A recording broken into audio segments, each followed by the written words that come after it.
Hello everyone, कैसे हो आप सभी लोग। लास्ट सेशन में हम दिल्ली पुलिस कांस्टेबल की प्रीवियस ईयर के क्वांट सेक्शन के क्वेश्चन सोल्व कर रहे थे।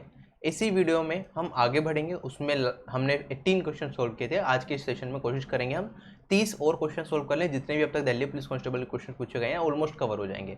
दिल्ली पुलिस कांस्टेबल की बात करें, इसमें क्वांटिटेटिव एप्टीट्यूड की वेटेज कम है। 15 क्वेश्चन आपके पूछे जाते हैं, जिसमें अर्थमेटिक की वेटेज बहुत ज़्यादा है, जिसमें 15 में से 13 क्वेश्चन ही लगभग अर्थमेटिक के होंगे। एक दो क्वेश्चन ही आपको एडवांस मैथ्स का मिलेगा, ठीक है। वो भी बहुत बेसिक क्वेश्चन होते हैं और क्वेश्चन का लेवल इस एग्जाम में मैथ्स का बहुत ज़्यादा अच्छा नहीं होता, ठीक है। मीडियम लेवल रहा है अभी तक, लेकिन लास्ट पेपर आपको शायद 2017 में हुआ था। अब काफ़ी टाइम के बाद ये एग्जाम कंडक्ट कराया जाएगा, तो थोड़ा लेवल तो बढ़ेगा एग्जाम का, लेकिन आपको पता होना चाहिए किस टाइप के क्वेश्चन पहले पूछे जा चुके हैं, उस हिसाब से पेपर बनाया जाएगा, ठीक। तो वो सारे क्वेश्चन डिस्कस करेंगे। उसे डिस्कस करने से पहले आपको कुछ चीज़ें बता देता हूँ। एक नया बैच स्टार्ट हो रहा है, अचीवर्स बैच अनअकैडमी पे, ठीक है। ये CGL 2020 और CHSL 2020 के लिए 1 सितंबर से स्टार्ट हो रहा है, ठीक है। ये सारे एजुकेटर्स आपको एक एक करके सारे सब्जेक्ट्स कराएंगे, ठीक है। इसमें क्वांटिटेटिव एप्टीट्यूड मैं कराऊंगा और अभिनय सर कराएंगे। बाकी अजय शर्मा सर इंग्लिश कराएंगे आपको, परनीत कौर मैम इंग्लिश कराएंगी। बाकी और भी टीचर्स हैं जो जीके कराएंगे आपको, रीजनिंग कराएंगे। तो आप इस बैच में एनरोल कर सकते हो अगर आप अनअकैडमी प्लस के मेंबर्स हो। नहीं हो तो आप अनअकैडमी प्लस ज्वाइन भी कर सकते हो, ठीक है। अनअकैडमी प्लस ज्वाइन करने के लिए क्या करना है, आपको अनअकैडमी ऐप इंस्टॉल करनी है, SSC एग्जाम सेलेक्ट करना है। CGL CHSL 2020 की तैयारी कर रहे हो तो 12 महीने वाला या 24 महीने वाला प्लान सेलेक्ट करना है, ठीक है। कुछ इस तरह के रेट मिल जाएंगे। 24 महीने की बात करें 300 रुपये महीना में पड़ जाएगा आपको। ये RB10 कोड लगा दोगे तो इस पर आपको 10% का डिस्काउंट मिल जाएगा। ये मेरा कोड है, इसे यूज करते ही आपको मैक्सिमम जो भी डिस्काउंट चल रहा होगा वो मिलेगा। और प्राइसेस कुछ इस तरीके से हो जाएंगे, तो 270 रुपये पर महीने में आप अपनी पूरी तैयारी कर सकते हो। सारी रिकॉर्डेड सेशंस, लाइव क्लासेस देख सकते हो और साथ ही साथ उनकी PDFs भी डाउनलोड कर सकते हो। तो आप इस बैच में एनरोल कर सकते हो। साथ ही साथ अनअकैडमी पहले भी फ्री चैंपियनशिप लेके आया था, अब अगेन फ्री चैंपियनशिप लेके आया है SSC CGL और CHSL एस्पिरेंट्स के लिए, ठीक है। इसमें फ्री मॉक्स कराए जाएंगे, ऑल ओवर इंडिया फ्री है मॉक्स, सभी लोग दे सकते हैं, मैक्सिमम लोग देंगे। तो ज़्यादा चांसेस हैं कि ज़्यादा लोग अपीयर हो रहे हैं अगर, तो उसका एनालिसिस थोड़ा बेटर होगा, ठीक है। आपको अपनी परफॉर्मेंस पता चलेगी आप प्रेजेंटली किस लेवल पे हो। तो आप ये मॉक दे सकते हो, ये बिल्कुल फ्री है, ठीक है। इसके लिए कुछ भी पे नहीं करना। आज है 29 तारीख, आज से ही मॉक स्टार्ट हो जाएंगे, शाम को 8 बजे आप दे पाओगे, ठीक। तो स्टार्ट करते हैं, जहाँ पे हमने छोड़ा था वहीं से स्टार्ट करेंगे। 3 क्वेश्चन हम ऑलरेडी कर चुके हैं, हम 19 क्वेश्चन से सोल्व करेंगे। देखो क्वेश्चन में क्या दे रखा है, the annual income of Rahul and Mohit are in the ratio 17:12, ठीक है। राहुल और मोहित की हमें एनुअल इनकम दे रखी है 17:12।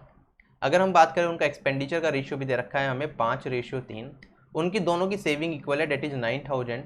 हमें बताना है कि उनकी एनुअल इनकम मोहित की क्या होगी। करो ट्राई क्वेश्चन को।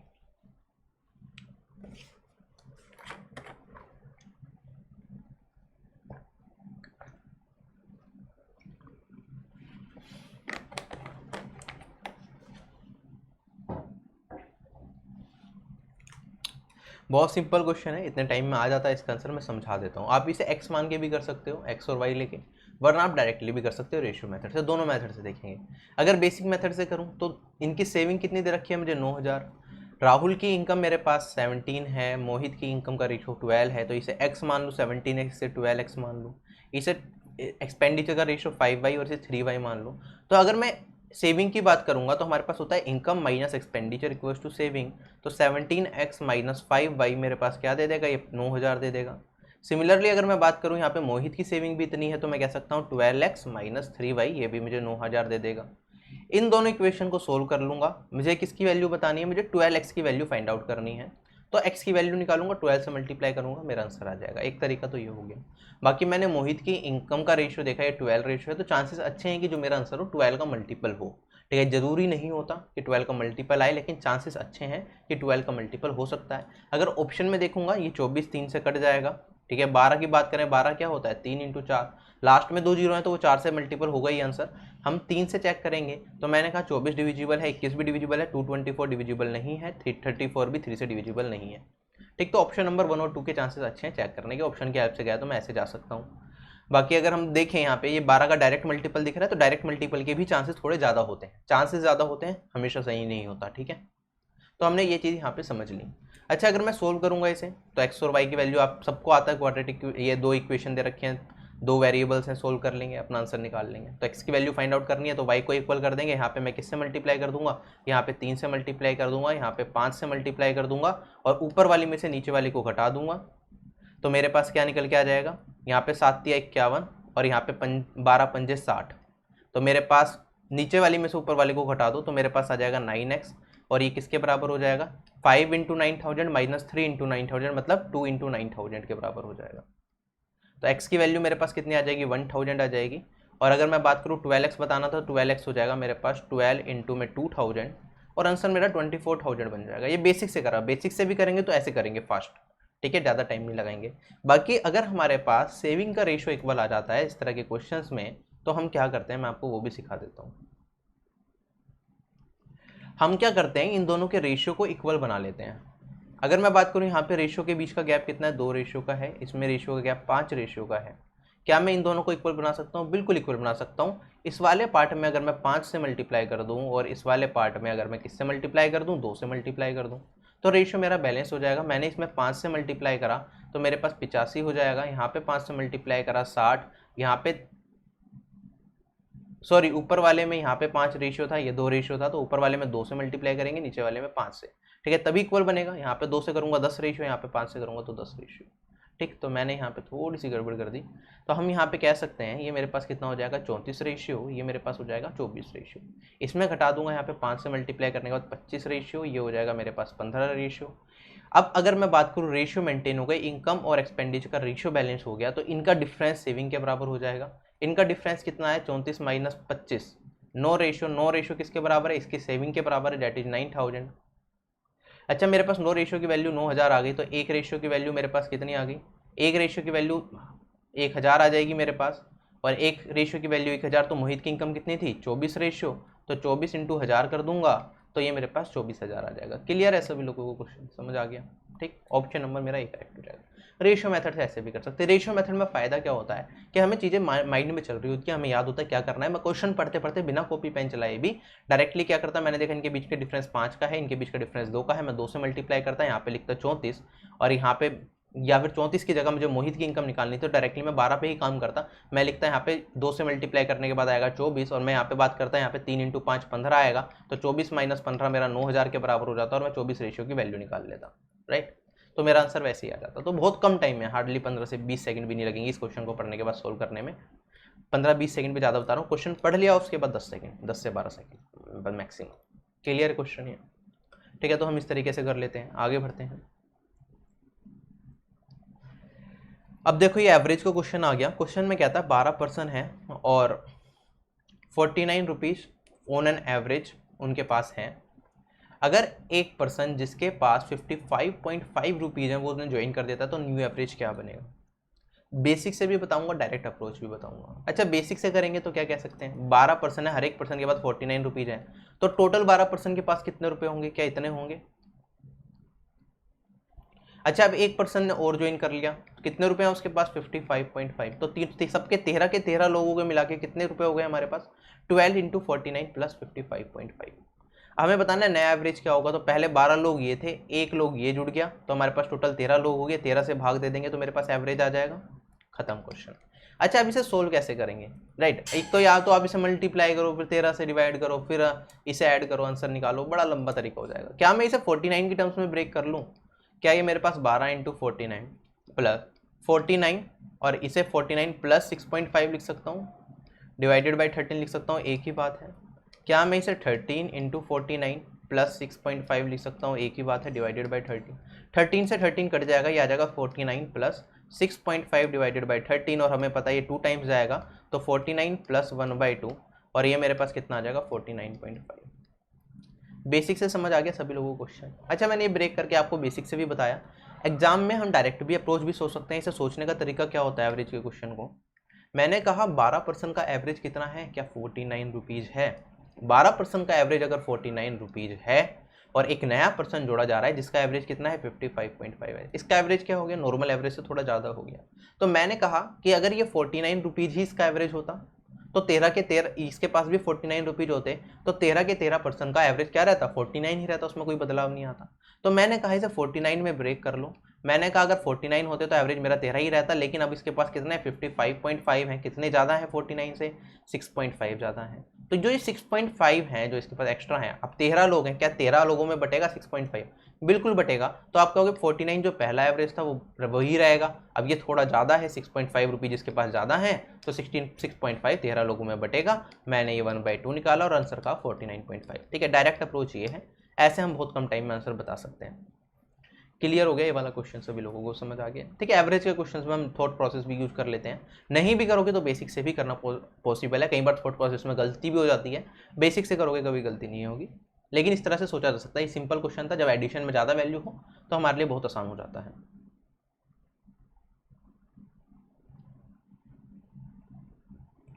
देखो क्वेश्चन में कुछ नहीं दे रखा है, इसमें हमारे पास 4,000 रुपये हैं, ठीक है। 8% पर एनम के हिसाब से हमें 6 साल का क्या बताना है, सिंपल इंटरेस्ट बताना है।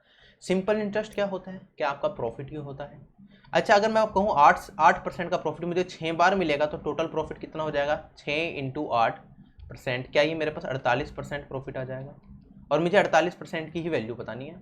अपने आप में जो प्रिंसिपल होता है वो 100% होता है, या इसे मैं कॉस्ट प्राइस मान सकता हूँ, ठीक है। Simple interest is nothing but profit and loss, where the interest is our profit, right. उसमें लॉस नहीं होता सिंपल इंटरेस्ट, कंपाउंड इंटरेस्ट में है वो प्रॉफिट एंड लॉस का ही एक्सटेंडेड वर्जन, ठीक। तो मैंने कहा मेरे पास 100% की वैल्यू 4,000 रुपये दे रखे, 4,000 रुपये हैं, मुझे 48% की वैल्यू बतानी है। तो 48% की वैल्यू क्या हो जाएगी, 1% की वैल्यू निकालूंगा तो 40, 48% की वैल्यू निकालूंगा तो 40 इंटू में 48, ठीक है। आंसर आ जाएगा 0। 4 से 48 को मल्टीप्लाई करूंगा 192 आ रहा है, 1920 मेरा इस क्वेश्चन का आंसर हो जाएगा। खत्म question. Let's move to our next question. क्या दे रखा है क्वेश्चन के अंदर, ध्यान से पढ़ो, बहुत सिंपल क्वेश्चन है, लैंग्वेज में आपको घुमाएगा लेकिन बहुत कम टाइम में किया जा सकता है। क्वेश्चन में कहता है हमारे पास व्योम है जिसने क्या करा, 30 दर्जन पेन खरीदे, कोई दिक्कत नहीं है, 30 दर्जन उसने पेन खरीद लिए, उसका रेट क्या है, 48 रुपये पर दर्जन है। आगे बढ़ते हैं, उसने 10 दर्जन तो 30 दर्जन में से बेच दिए 20% प्रॉफिट पे, और अगर हम बात करेंगे उसने रिमेनिंग जो 20 दर्जन बचे उसके पास वो 10% प्रॉफिट पे बेचे, हमें बताना है ओवरऑल से प्रॉफिट परसेंटेज कितना मिला। तो अच्छा, यहाँ पे सारी चीज़ें परसेंटेज में पूछ रहा है आंसर, तो क्या जो ये 48 रुपीज़ पर दर्जन का प्राइस है इसकी कोई रेलिवेंस है यहाँ पे, नहीं है, राइट। हमें इससे कोई मतलब ही नहीं, हम परसेंटेज में ही पूरे क्वेश्चन को सोल्व कर सकते हैं। मैंने कहा मेरे पास 30 दर्जन पेन है जिसमें से मैंने 10 दर्जन को 20% प्रॉफिट पे बेचे। अगर मैं बात करूं मेरे पास 20 दर्जन है, उन्हें मैंने 10% प्रॉफिट पे बेचे, मुझे ओवरऑल प्रॉफिट बताना है। तो क्या मैं प्रॉफिट के लिए क्या कर दूंगा, एवरेज वाला मिक्स, जो हमारे पास एवरेज का फॉर्मूला होता है वो यूज कर सकता हूँ। मैंने कहा 10 दर्जन है, 20 दर्जन है, तो 10 को मैं अगर 20 से मल्टीप्लाई कर दूं तो मुझे कितना आएगा प्रॉफिट, इतना, ठीक है। 10 आर्टिकल पे मुझे इतना परसेंट प्रॉफिट मिल जाएगा। अगर मैं 20 आर्टिकल की बात करूं, बचे आगे के 20 आर्टिकल, उस पर इतना प्रॉफिट मिल जाएगा मुझे, और divided by total number of articles कर दूंगा तो मुझे ओवरऑल पे एवरेज प्रॉफिट पता चल जाएगा कि एवरेज प्रॉफिट मुझे कितना आया पर दर्जन, राइट। तो मैंने कहा यहाँ पे आप देखोगे 10 आर्टिकल पे 20% प्रॉफिट है, तो मेरे पास टोटल प्रॉफिट इतने परसेंट बन गया। अगर एक आर्टिकल पे मैं मानता हूँ एक आर्टिकल की कीमत 100% है, 20 आर्टिकल पे मुझे इतना प्रॉफिट मिल गया, टोटल आर्टिकल्स कितने हैं 30, इससे भाग दे दूंगा मेरा आंसर निकल के आ जाएगा, ठीक है। इससे भाग देने के बाद मेरे पास जो फाइनल आंसर निकलेगा ये हो जाएगा मेरे पास यहाँ पे 200 200, ये मेरे पास 400 हो जाएगा, 400% बाई 3 करूँगा, मेरे पास आ जाएगा यहाँ पे 13.33%, राइट, ठीक है। परसेंटेज की फॉर्म में दे रखा है ये हमें, 30 आर्टिकल्स हैं, ठीक है, ये 30 है तो 13.33%।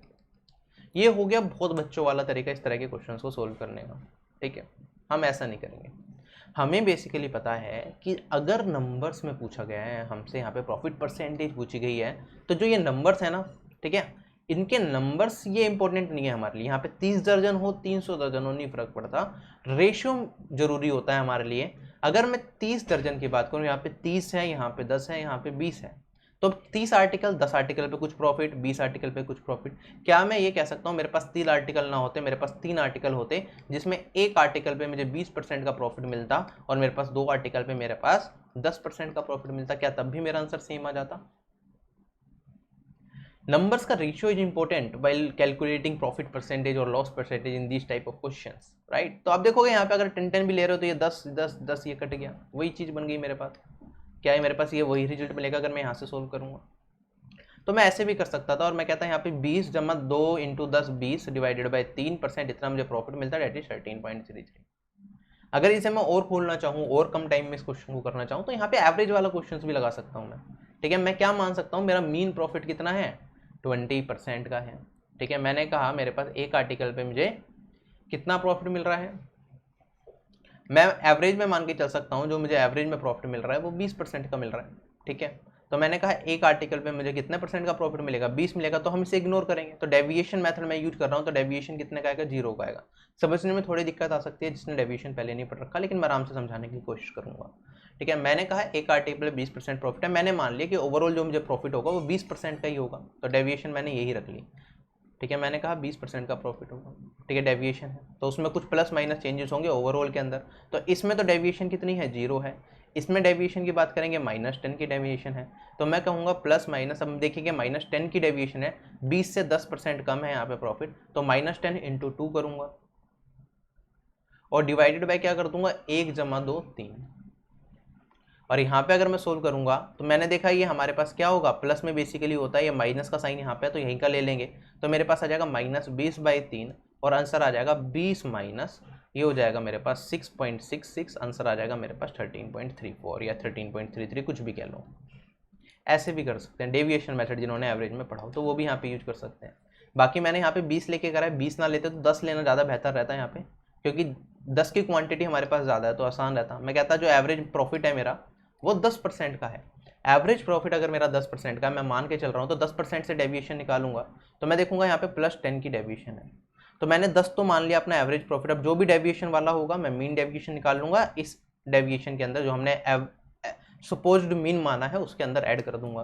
तो मैंने कहा मेरे पास 2 आर्टिकल पे तो डेविएशन कितने की है, अगर 10% का ही प्रॉफिट है 0, तो 2 × 0 उसमें प्लस अगर मैं बात करूंगा यहाँ पे डेविएशन कितनी की है, 10 से 10% ज़्यादा है, तो कितने आर्टिकल पे, एक पे, तो 1 × 10 divided by total number of articles कितने हैं मेरे पास, टोटल नंबर ऑफ आर्टिकल्स 3 है तो 3, तो ये 10% प्लस 2 × 0 0 प्लस 10/3 और ये आ जाएगा मेरे पास 10 प्लस 3.33% और ये हो जाएगा 13.33%।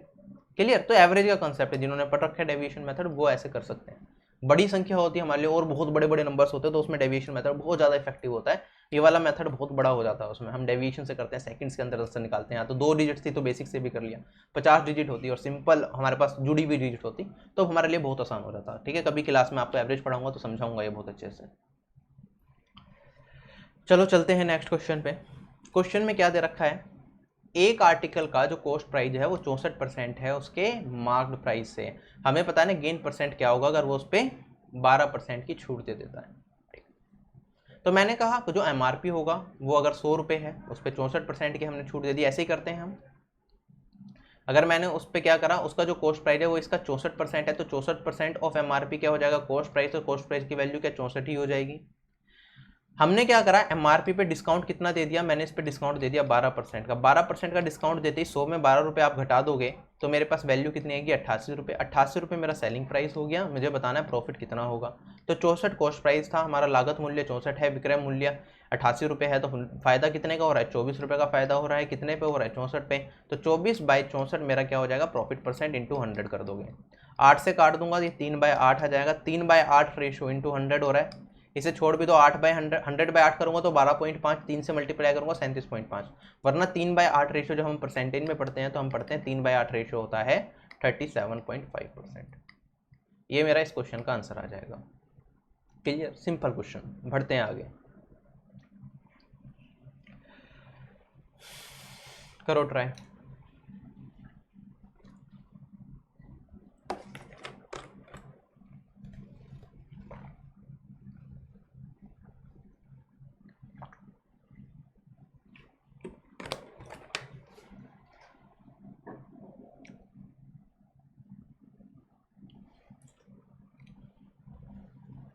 देखो क्वेश्चन में क्या दे रखा है, हमारे पास एक सर्कुलर पाथ है। सर्कुलर पाथ कैसे रहा होगा, कुछ इस तरह का रहा होगा। पाथ कौन सा रीजन होगा, ये वाला पाथ रीजन।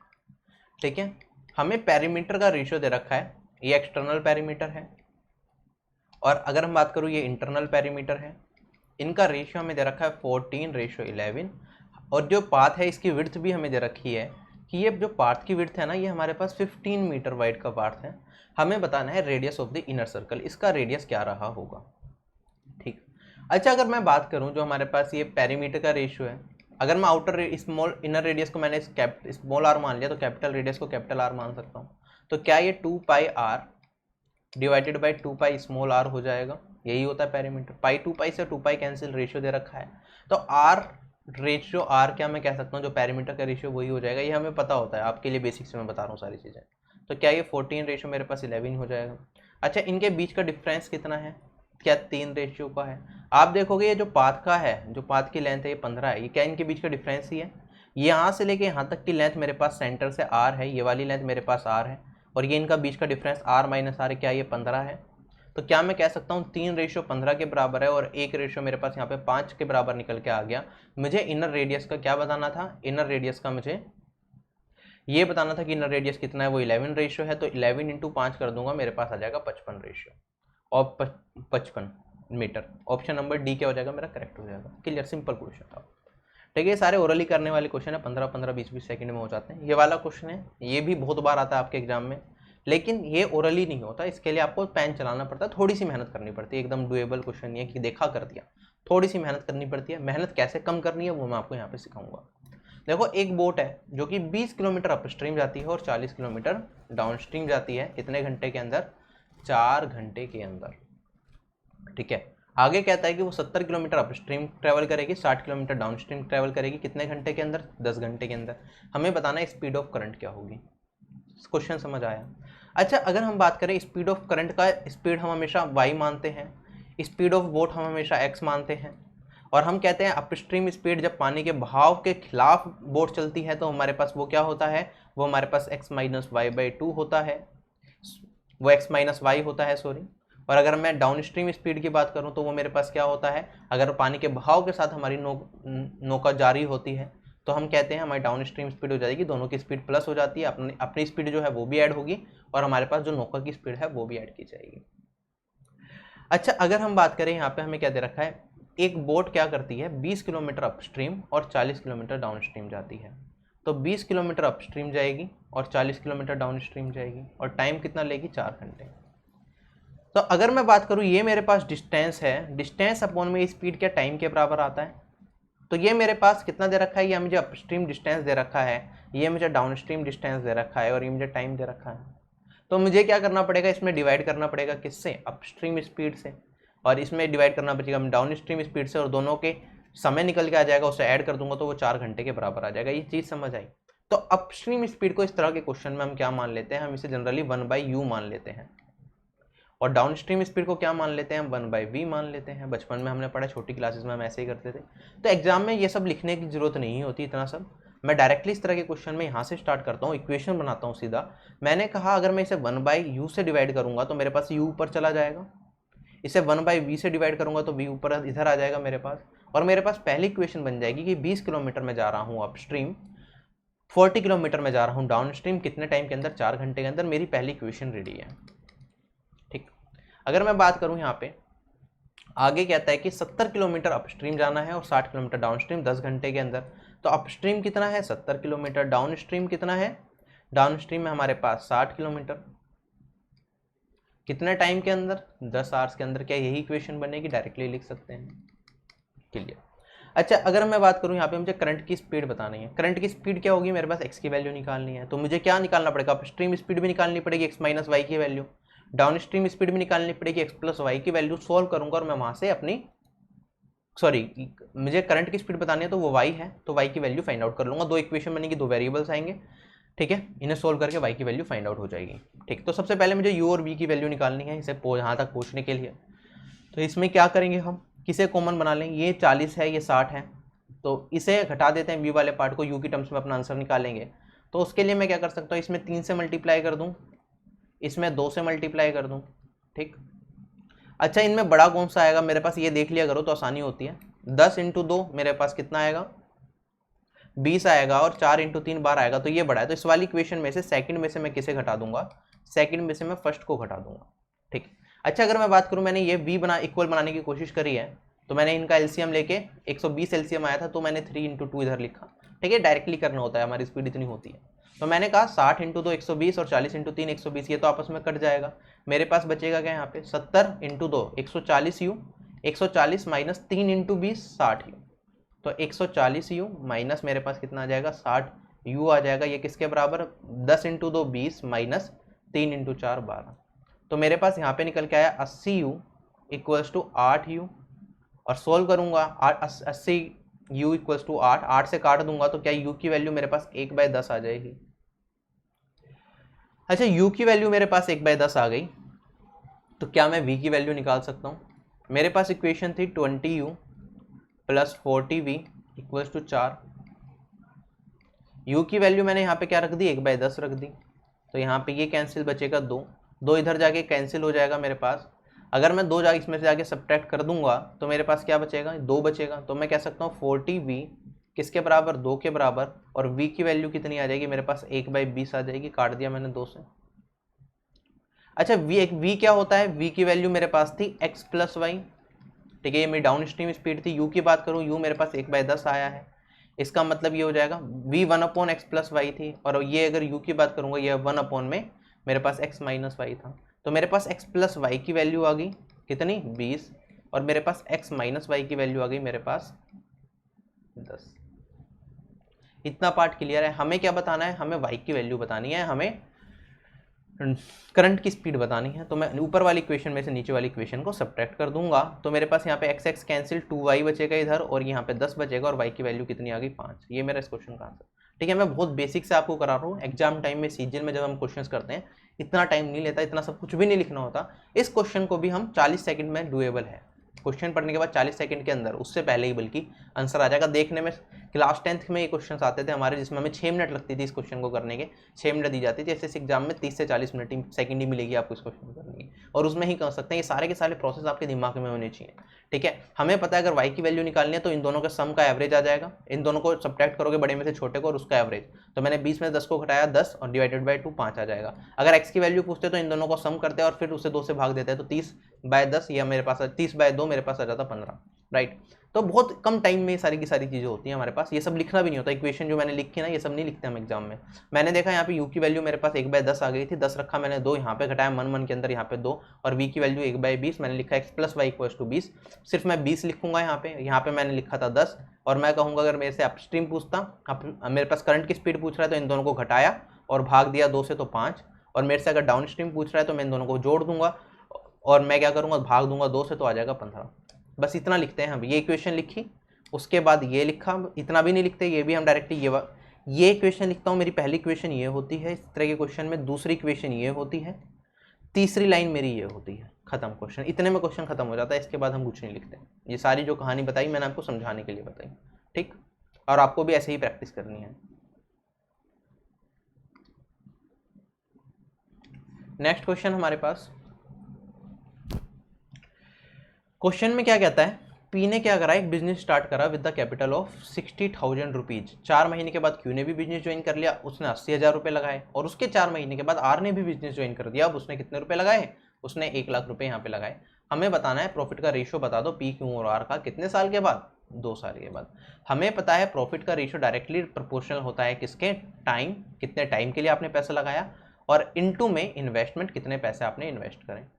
तो अगर मैं बात करूं, यहाँ पे बात की जा रही है 2 साल की। सबसे पहले पी ने बिजनेस को स्टार्ट करा, पी ने कितने पैसे लगाए, 60,000 रुपये लगाए।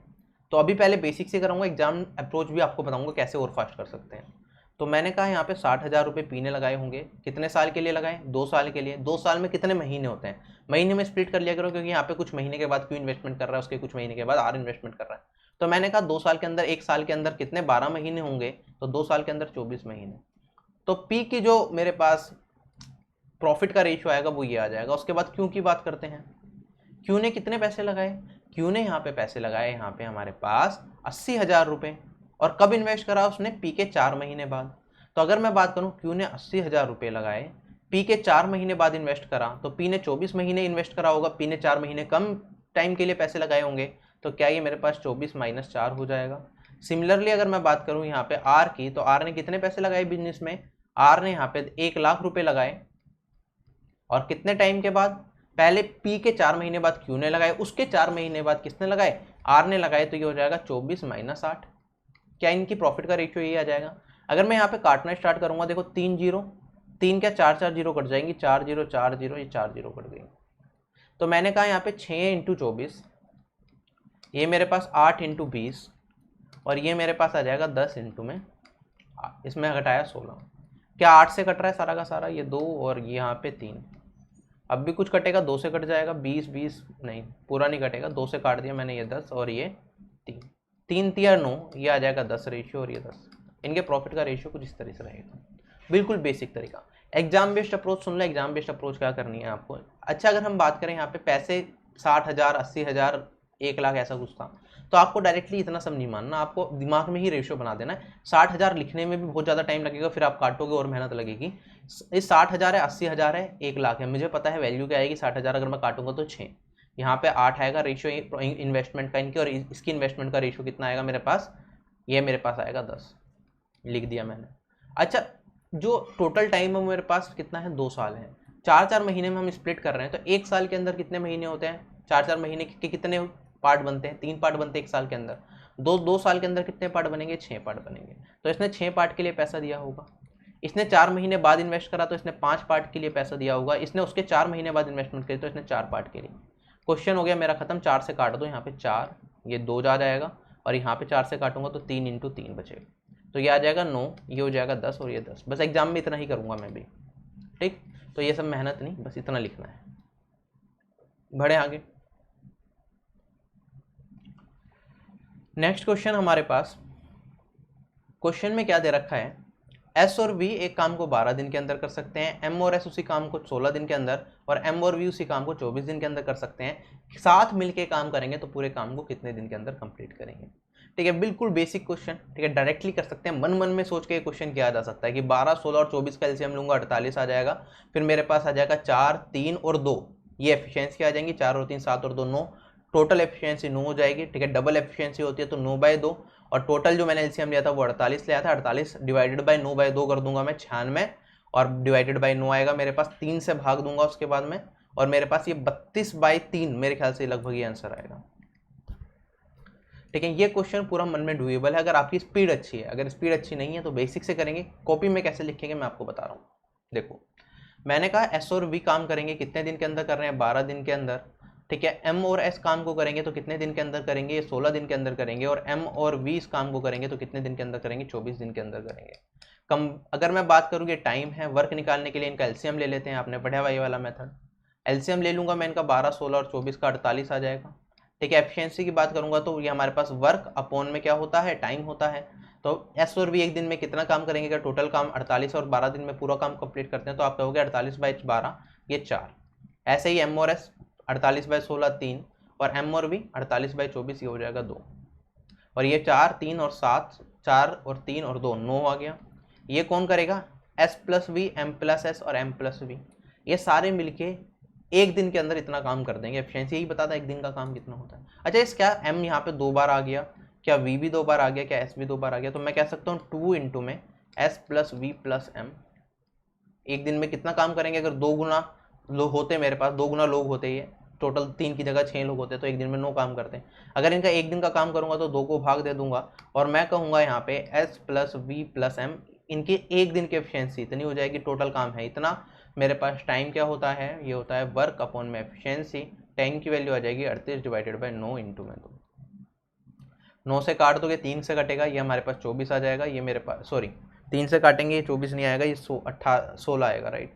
ये 16 आया और ये 3, 32/3 मेरा इस क्वेश्चन का आंसर। चलते हैं नेक्स्ट क्वेश्चन पे। ठीक है, 2017 के क्वेश्चन आ रहे हैं, सिंपल क्वेश्चन है, बहुत छोटा सा।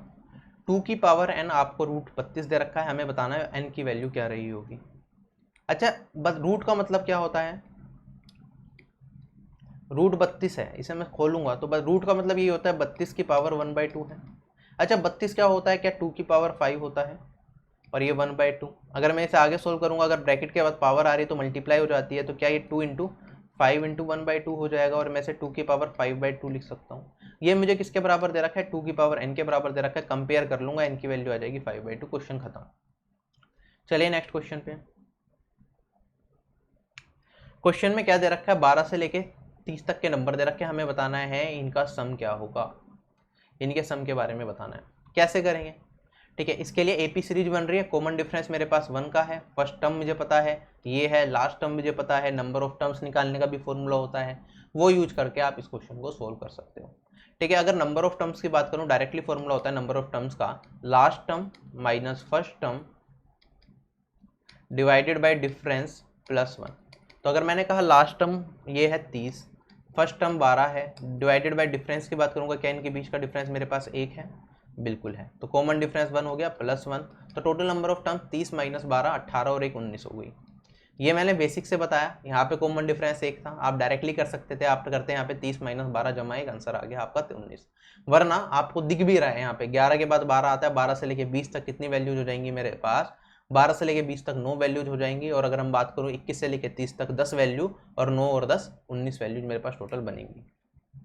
अच्छा, एपी की अगर हम बात करें, एसएन क्या होता है, n/2, 2a + n-1d लिख दो, या फिर इसे आप लिख दो n/2 a + an। an क्या होता है, लास्ट टर्म, a होता है फर्स्ट टर्म, n होता है नंबर ऑफ टर्म, तो 19/2, और मेरे पास आगे आंसर क्या आ जाएगा, a फर्स्ट टर्म मेरे पास क्या है, यहाँ पे फर्स्ट टर्म है 12, लास्ट टर्म है 30। अच्छा, इस क्वेश्चन में क्या मैं देख के कह सकता हूँ जो मेरा आंसर होगा 19 का मल्टीपल होगा, तो चार ऑप्शन में आप 19 का मल्टीपल भी चेक कर सकते हो, कौन सा मल्टीपल आ रहा है वही आपका इस क्वेश्चन का सही आंसर बन जाएगा। ये 19 का मल्टीपल है, नहीं है, ये 19 का मल्टीपल है, नहीं है, ये वाला 19 का मल्टीपल है, 19 दूनी 38, हाँ ये मल्टीपल है, क्या ये 19 का मल्टीपल है, ये भी नहीं है। ठीक है, स्पीड होनी चाहिए कैलकुलेशन की, 19 का टेबल याद होना चाहिए।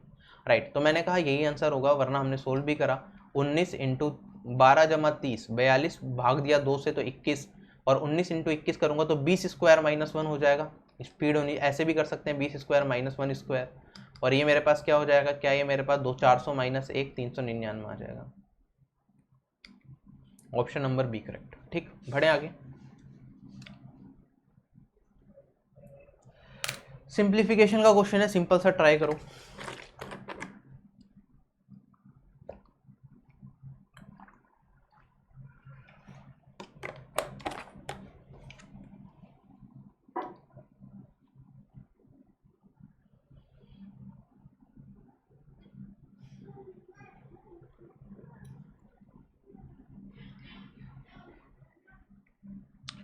अच्छा, अगर हम बात करें 3 1/2 का मतलब क्या होता है, मुझे जल्दी से ये बताओ।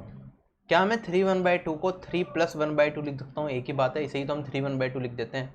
तो मैंने पहले तो ब्रेक कर लिया, 3 + 1/2 लिख दिया, जैसे 5 + 1/6, 7 + 1/12 और 9 + 1/20। अच्छा, अगर मैं बात करूँ, अब मैं इन सबको अलग ऐड कर देता हूँ, 5 और 3 8, 8 और 7 कितना हो जाएगा मेरे पास, ये हो जाएगा 15 और 9 24, प्लस यहाँ पे बचेगा 1/2 + 1/6 + 1/12 + 1/2। अच्छा, अगर मैं इन सब का एलसीएम लूंगा, मुझे पता है एलसीएम लूंगा, सोल्व करूंगा, तो क्या डिनोमिनेटर की वैल्यू मिल जाएगी, और एलसीएम में आप देखोगे यहाँ पे आपको 12 है, 3 × 4, यहाँ पे बात करूंगा 20 की, तो मेरे पास ये 4 × 5 आएगा, और कहीं ना कहीं सारी की सारी वैल्यू यही होंगी। राइट, 2 और 3 में भी कुछ अलग मल्टीपल्स नहीं मिल रहे, तो मैं कहूँगा मेरा जो भी एलसीएम आएगा उसमें 3 मिलेगा, मुझे 4 मिलेगा, और उसमें 5 मिलेगा, और 60 एलसीएम हो जाएगा, देख के मुझे पता चल रहा है। तो डिनोमिनेटर वाला जो भी पार्ट होगा मेरा, उसमें जो भी मल्टीपल्स आ सकते हैं वो 60 के मल्टीपल होंगे। तो क्या मैं इसमें कभी 11 मिलेगा मुझे, एलसीएम अगर 60 आया, तो क्या कभी ये कटने के बाद डिनोमिनेटर में 11 मिलेगा, नहीं मिलेगा, नॉट पॉसिबल। क्या कभी मुझे 7 मिल सकता, नहीं पॉसिबल। अच्छा, ये क्यों बता रहा हूँ, इस क्वेश्चन को तो हम बेसिक से वैसे ही कर सकते हैं, लेकिन मुश्किल क्वेश्चन बनेगा तब इस चीज़ पर आपको ध्यान देना है। ठीक है, तो ये दोनों तो ऑप्शन वैसे ही कट गए। अब मेरे पास 2 ऑप्शन बचेंगे, या तो मेरे पास ये आ सकता है या फिर मेरे पास ये आ सकता है, क्योंकि 15 से भी डिविजिबल है 60, और 5 से भी डिविजिबल, दोनों से डिविजिबल है, तो इन दोनों में से कोई आंसर पॉसिबल है। ठीक है, चांसेस ज़्यादा उसके होते हैं जिसमें मल्टीपल ज़्यादा होते हैं, तो 15 के चांसेस मेरे ख्याल से ज़्यादा हैं इसमें, लेकिन 5 भी हो सकता है, देयर इज पॉसिबिलिटी कि 5 भी हो। सॉल्व करते हैं।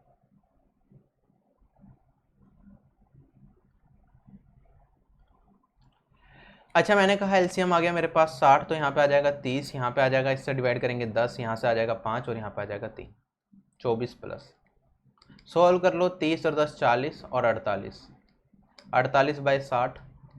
ठीक है, ये हो गया हमारे पास 4/5, 24 4/5, 5 ये ऐड करना है किसके अंदर, इसके अंदर, 24 + 4/5 बचेगा। तो हमने देखा 24 पंजे 120 और 4 124, तो चांसेस इसके ज़्यादा लग रहे थे, लेकिन ये वाला आंसर सही आ गया। तो ध्यान रखना है कि दोनों में से कोई भी आंसर हो सकता है, बट डेसिमल डिनोमिनेटर वाले पार्ट से आपको ये पता चल जाएगा कि कौन से आंसर हो सकते हैं कौन से नहीं।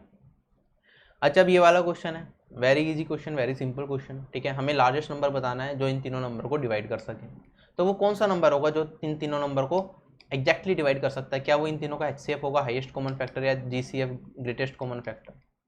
तो मैं कहूँगा कौन सा ऐसा नंबर होगा इनका तीनों का HCF निकाल दूँ। अच्छा, अगर मैं बात करूँ जब भी HCF की बात करेंगे 3 नंबर का, मैं कहूँगा इनके बीच का जो डिफरेंस है ना, मिनिमम डिफरेंस देख लो कितना है। क्या यहाँ पे डिफरेंस 12 है, इसमें और इसमें डिफरेंस निकालूंगा तो मेरे पास 24 आ जाएगा। जो HCF होगा इनका HCF निकाल लोगे तब भी आंसर आने के चांसेस रहते हैं, लेकिन हमें ये श्योरिटी होती है कि जो हमारा HCF होगा कभी भी इससे बड़ा नहीं हो सकता। 2 नंबर के बीच का जो डिफरेंस है इससे बड़ा कभी भी HCF हमारा नहीं जा सकता। तो मैंने कहा मैक्सिमम जो मेरा HCF जा सकता है 12। अब 12 जैसे मैंने देखा तो मैंने कहा क्या ये 12 से मेरा का मल्टीपल है, ये भी है, ये भी है, ये भी है, 12 विल बी माई आंसर। खत्म क्वेश्चन। वरना 24, 36, 60 हम देख के बता सकते थे ये तीनों 12 के मल्टीपल में आते हैं और उसके बाद जो वैल्यू बनती है 24, तो वो आंसर बनेगा नहीं, 12 ही हमारा आंसर हो सकता है और कोई आंसर बन नहीं सकता। ठीक है, 12 का टेबल हम सबको याद है, तो इसके लिए इतना ज़्यादा दिमाग भी नहीं लगाना। वरना हमने देखा कि कभी भी HCF याद रखना, 2 नंबर के बीच में आपको HCF निकालना है तो क्या होगा, उनके डिफरेंस से बड़ा कभी HCF नहीं हो सकता। अब इसकी वैल्यू बतानी है, बेसिक सिंप्लीफिकेशन का क्वेश्चन है। बोर्ड मास रूल लगा देंगे, डिवाइड पहले होगा हमारे पास, मल्टीप्लाई बाद में होगा। डिवाइड करूंगा 0.12 को 0.03 से, तो क्या बचेगा मेरे पास, 4 बचेगा, 4.0.01, आंसर आ जाएगा 0.0। खत्म। इस क्वेश्चन में क्या दे रखा है हमारे पास, एक 60% एक नंबर का हमने क्या करा, 200 में ऐड करा और वो जो रिजल्ट आया वो अपने नंबर के बराबर ही हो गया। हमें बताना है नंबर की वैल्यू क्या होगी। परसेंटेज का क्वेश्चन है, इस तरह के क्वेश्चन में नंबर को हम क्या मान लेते हैं, अपने आप का 100%। तो 100% नंबर है, उसके 60% को हमने ऐड करा 200 के अंदर, तो मैं 60% प्लस 200 किसके बराबर हो जाएगा, नंबर के बराबर, 100% के बराबर हो जाएगा। इसमें से इसे घटाया 40% की वैल्यू मेरे पास कितनी आ गई, 200 आ गई। अगर 40% की वैल्यू 200 है मेरे पास, 100% की वैल्यू बता सकता हूँ, 40 से काट दूंगा तो मेरे पास 5 आ जाएगा। 1% की वैल्यू मेरे पास 5 हो गई, 100% की वैल्यू कितनी होगी, 500। खत्म। ऐसे कर लिया। वरना एग्जाम में मैं देखता 60% में अगर 400 200 को ऐड करने के बाद मेरे पास नंबर बन रहा है तो बचा हुआ कितना है, 100 में से 60 को घटाऊंगा 40, ओरली कर सकता हूँ। 40% की वैल्यू 200 है तो 40 को मन मन में 200 से काटा जा सकता है और मैं कह सकता हूँ 1% की वैल्यू 5 होगी और 100% की वैल्यू 500 होगी। ठीक। क्वेश्चन में क्या दे रखा है, एक मिक्सचर है अल्कोहल वाटर का और उनका रेशियो दे रखा है 1:5। Alcohol ratio water 1:5। और इसमें ये कह रहा है जो वाटर है ना हमारे पास 2 लीटर ज़्यादा है किससे, अल्कोहल से। हमें बताना है इसके अंदर वाटर कितना रहा होगा। ठीक है, तो मैंने कहा रेशियो की फॉर्म में अगर हम अल्कोहल वाटर की बात करें तो 4 रेशियो ज़्यादा है, लेकिन अगर वाटर की बात करें एक्चुअली में 2 लीटर जा रहा है। तो मेरे पास जो 4 रेशियो है वो 2 लीटर के बराबर, एक रेशियो की बात करूंगा तो 1/2 लीटर के बराबर हो जाएगा। 4 का नीचे भाग दे दिया। हमें बताना है वाटर की टोटल कितना है पूरे इस मिक्सचर के अंदर, तो 5 इंटू में 1/2, ये कितना आ जाएगा, 5/2। 5/2 कितना होता है, 2.5। 5/2 डायरेक्ट ऑप्शन में नहीं था, तो this will be my answer. Clear, बढ़े आगे। ठीक है, करो ये वाला ट्राई।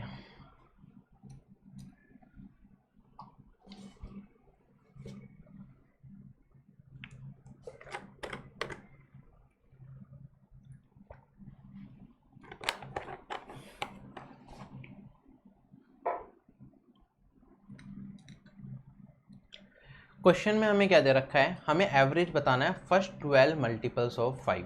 ठीक है, तो पहला मल्टीपल 5 का 5 इंटू 1, फिर 5 इंटू 2, ऐसे कहाँ तक जाएगा, 5 इंटू 12 तक जाएगा। तो 5 इंटू 1 5 होता है, 5 इंटू 2 10, 5 इंटू 3 15, ऐसे करके हम ले सकते हैं। और हमें इसका एवरेज बताना है, या तो ऐसे कर लो, वरना मैं क्या कह सकता हूँ, एवरेज करने के लिए सम निकालना पड़ेगा सारी ऑब्जर्वेशन का और उसे टोटल नंबर ऑफ ऑब्जर्वेशन से डिवाइड करना पड़ेगा। तो 12 है ऑब्जर्वेशन, तो 12 वैल्यू जाने वाली हैं, तो n तो मैंने लिख दिया, 12 वैल्यूज होंगी मेरे पास। इन सबको ऐड करूंगा और 12 से भाग दे दूंगा। सम ऑफ ऑब्जर्वेशन ये आएगा, उसमें 12 से भाग देना। 5 को कॉमन ले लिया मैंने, कहा मेरे पास जो आंसर आएगा वो आएगा 1 प्लस 2 प्लस 3 प्लस कहाँ तक जाएगा, 12 तक जाएगा। ठीक है, अगर मैं n नेचुरल नंबर्स के एवरेज की बात करूं वो किसके बराबर होता है, क्या वो n प्लस 1 डिवाइडेड बाई 2 के बराबर होता है। तो मेरा एवरेज क्या हो जाएगा, 5 इंटू में 12 और 1 13, भाग दूंगा मैं इसका किससे, 2 से। तो ये हो जाएगा मेरे पास 5 इंटू 13 65/2 और आंसर कितना आ जाएगा, 32/5। क्लियर है वाला क्वेश्चन। ठीक है, वरना हम क्या कर सकते थे, इसमें हमारे पास टोटल नंबर ऑफ टर्म्स 12 थी, तो 6th और 7th टर्म हमें मीडियन देती हैं, तो मुझे बेसिकली यहाँ पे एवरेज टर्म निकालनी है। तो उसके लिए क्या करता मैं, 5 इंटू 6 कितना होता है मेरे पास, 30, और 5 इंटू 6 30 होता, और 5 इंटू 7 की बात करें ये 35 होता। इनका एवरेज निकालना था, इनके बीच की टर्म निकालनी थी, तो 32.5 ही मेरा इसका एवरेज आता था। एपी में जो अगर हम बात करें मिडिल वैल्यू जो होती है वही हमारा एवरेज होता है।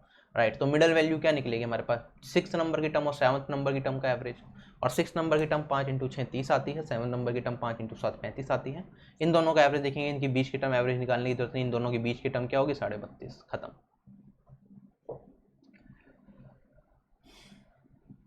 कंपाउंड इंटरेस्ट का क्वेश्चन आ गया एक, क्वेश्चन में हमें क्या दे रखा है, एक सम है हमारे पास 5240 रुपीज़। ठीक है, 2 साल के अंदर ये क्या हो जाता है, ये बन जाता है 6288, सॉरी कोई अमाउंट है, हमने कुछ पैसा ब्याज पे दिया, 2 साल के लिए ब्याज पे दिया, तो 2 साल के बाद जो पैसा बना 5240 बना। और अगर इस पैसे को मैं 3 साल के लिए ब्याज पे देता तो मेरे पास पैसा बनता 6288 कंपाउंड इंटरेस्ट में। हमें बताना है रेट ऑफ कंपाउंड इंटरेस्ट क्या रहा होगा। अच्छा, आपको पता है कंपाउंड इंटरेस्ट में क्या होता है, ब्याज के ऊपर ब्याज लगता चला जाता है। या फिर अगर मैंने कहा पहले पास मेरे पास ये सम है, उसके बाद 1 साल के बाद A1 अमाउंट बन जाएगा, फिर उसके 1 साल के बाद मेरे पास A2 अमाउंट बनेगा, फिर उसके 1 साल के बाद A3 अमाउंट बनेगा। तो हम हमेशा क्या करते हैं, इस सम पे ब्याज न लगा के इस अमाउंट पे ब्याज लगाते हैं। तो पहले साल इस पे ब्याज लगा तो A1 अमाउंट बना, फिर इस पे ब्याज लगाया तो इस पे A2 अमाउंट बना, इस पे ब्याज लगाया तो A3 अमाउंट बना। ब्याज की दर मैं मान लेता हूँ 8% है, तो कह सकता हूँ मैं इस पे अगर 8% का ब्याज लगाऊंगा तो 1 साल के बाद मेरे पास ये वाली वैल्यू बन जाएगी। तो यहाँ से मैं ब्याज की दर निकाल सकता हूँ, ब्याज की दर कितनी आएगी। तो या तो आप डायरेक्टली कह सकते हो सर ये हो जाएगा आपके पास 1 + R/100, ये किसके बराबर आ जाएगा, इनटू में अगर मैं क्या कर दूँ इसमें प्रिंसिपल ये वाली वैल्यू की बात करूँ, ये हमारा किसके बराबर हो जाएगा, अमाउंट के बराबर हो जाएगा 6288 के बराबर हो जाएगा। क्योंकि टाइम का गैप 1 साल का है, 2 साल का इनके बीच का गैप होता तो हम पावर 2 कर देते हैं, यहाँ पे पावर 1 रहेगी। तो ये बेसिक से सोल्व करोगे तो ऐसे करोगे, वरना हम ऐसा तो करते ही नहीं है कभी, एग्जाम में तो कभी नहीं करेंगे हम ऐसा। हम डायरेक्टली ही लिखते हैं कि इनके बीच का डिफरेंस कितना है, मुझे ब्याज कितना मिला 1 साल के अंदर। तो मैंने कहा 6288 में से मैं घटा दूंगा 5240 को, क्योंकि 1 साल की बात की जा रही है, 1 साल का सिंपल इंटरेस्ट कंपाउंड इंटरेस्ट बराबर ही होता है। तो मैंने इसमें से ये घटाया तो मेरे पास वैल्यू कितनी निकल के आई, ये 48 निकल के आया, यहाँ पे 10 आया। 1048 का मुझे ब्याज मिला 5240 रुपये पे, तो इसमें डिवाइड कर दूंगा मैं 5240 को, इतने पे ब्याज मिला इंटू 100, ये मुझे 8% दे देगा। ठीक है, सोल्व करोगे तब भी आपके पास आंसर आ जाएगा। ठीक है, वरना आप यहाँ पे देख सकते हो 524 का ये डायरेक्टली ट्वाइस है, तो ये 2 हो जाएगा मेरे पास, 2 से काटूंगा 0 कट गई, 20% मेरा इस क्वेश्चन का आंसर आ जाएगा, क्वेश्चन खत्म हो गया। वरना जब ऐसी वैल्यूज हो ना 10, 20, 15, 30, तो ये यूनिट डिजिट देख लिया करो। ठीक है, इसका 10% कितना आएगा मेरे पास 524, 15 करूंगा तो यूनिट डिजिट क्या बनेगी 1.5 से मल्टीप्लाई करने के बाद ये वाली वैल्यू मेरे पास 6 बनेगी। अगर मैं इसमें 20 से करूंगा तो ये वाली वैल्यू मेरे पास 8 बनेगी। ठीक, तो इस तरह से भी आप चेक कर सकते हो, राइट, कि किस नंबर से मल्टीप्लाई करने के बाद मुझे सेम यूनिट डिजिट मिले। तो मैंने कहा इसमें 2 से मल्टीप्लाई करूंगा तो मेरा ब्याज की दर जो बन जाएगी मेरे पास 524 × 2, ये मेरे पास 1024 बनेगी, जो मैं बढ़ाऊंगा तो ये वैल्यू बन जाएगी। तो यूनिट डिजिट से भी ये क्वेश्चन डुएबल है, वरना हमने यहाँ पे कर ही लिया बेसिक से सोल्व, तो कोई दिक्कत नहीं। पॉइंट में जब वैल्यूज होती है तब दिक्कत आती है, तब पूरा सोल्व करना पड़ता है। इस क्वेश्चन को पूरा सोल्व करने की जरूरत बिल्कुल भी नहीं थी। ठीक, तो हमने 10% निकाला, 10% 524 आया मुझे दिख रहा है। उसके बाद अगर मैं 10% निकालूंगा 15% निकालूंगा इसका। ठीक है, इस पर अगर ब्याज की बात है 10% ही ऐड किया जाता तो लास्ट में यूनिट डिजिट 4 बचती इसमें, क्योंकि यहाँ पे 0 है तो 4 बचती। 15% निकालता मैं इसका तो इसमें क्या करता 1.5 से मल्टीप्लाई करता, 1.5 से मल्टीप्लाई करने के बाद लास्ट में जो यूनिट डिजिट बचती वो 6 बचती। 20% निकालता तो इसमें 2 से मल्टीप्लाई करता और यूनिट डिजिट आती 8। आंसर में क्या दे रखा है, अमाउंट की वैल्यू यूनिट डिजिट 8 दे रखे, तो यही मेरा आंसर होता। ठीक, समझ आया। क्वेश्चन में क्या दे रखा है, एक ट्रेडर ने एक आर्टिकल को 1400 रुपये का खरीदा, हमें बताना है सेलिंग प्राइस क्या होगा जिससे कि हमें 20% का प्रॉफिट मिल जाए। ठीक है, तो 20% का प्रॉफिट चाहिए, तो इसका 20% निकाल लेंगे, हमारा कॉस्ट प्राइस है, इसका 20% कितना हो जाएगा 1/5।